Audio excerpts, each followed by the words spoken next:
Hi, this is James Shug with Westpac London's end of day report for Thursday, October the 18th. Look, equity markets had a bit of a struggle through the London session today. The Chinese GDP numbers, which were released in the Asian session, although the 7.4% annual growth rate was in line with the consensus expectation, the quarterly numbers did show somewhat of an acceleration in growth in the second and third quarters of this year, and even in the third quarter itself, partial data did suggest that there was some pickup in activity taking place through the quarter. So at least at first glance it does look like the GDP numbers out of China looks like they're pointing to an economy that's continuing to grow and maybe even picking up some momentum, even though the quarterly growth pace, the annual growth pace in the quarter, was the slowest for some years. But it didn't really help European markets along that much. We've got EU leaders meeting for their summit. There's 3 summits actually to go before Christmas. This is the first one. As always with these summits, you need to go into them with low expectations so that you don't get disappointed at the outcome. We've got a press conference scheduled for mid-morning tomorrow, so it'll be interesting to hear what has been decided, if anything, about the next Greek bailout tranche payment, about the possibility of a Spanish bailout, about the recapitalisation of the Spanish banks. The liability for that should be borne by the government of Spain or by the bailout fund. Initially, after the June Leaders Summit, it was going to be borne by the bailout fund.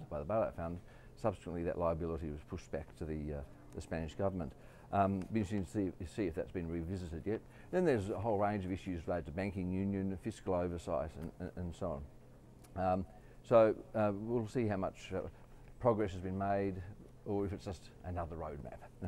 Okay, on the data front today, initial jobless claims in the US jumped 46,000 to 388,000 in the latest week.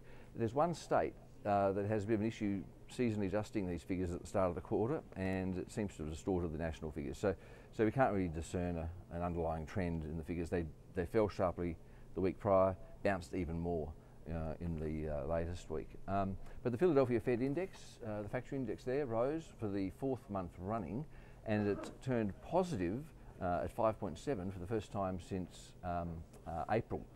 So a decent result there in the headline, although the detail was less impressive, with none of the orders, jobs or shipments indices actually in positive territory, although shipments did improve substantially from -21 to 0. The leading index for the US up 0.6% in September. UK retail sales, including fuel, up 0.6% in September too. That followed a couple of weak or flat months in July, August. The Olympics tended actually to be a constraint, if anything, on retailing in the UK, it seems. So that's it in terms of the news. The markets, the London market at the close up 0.1%, the French market up 0.2%, the Germans up 0.6%, Spanish market down 1/3%, and the Italians also down 0.3%. In commodity markets, we've got crude oil down 2/3% at $91.52 a barrel.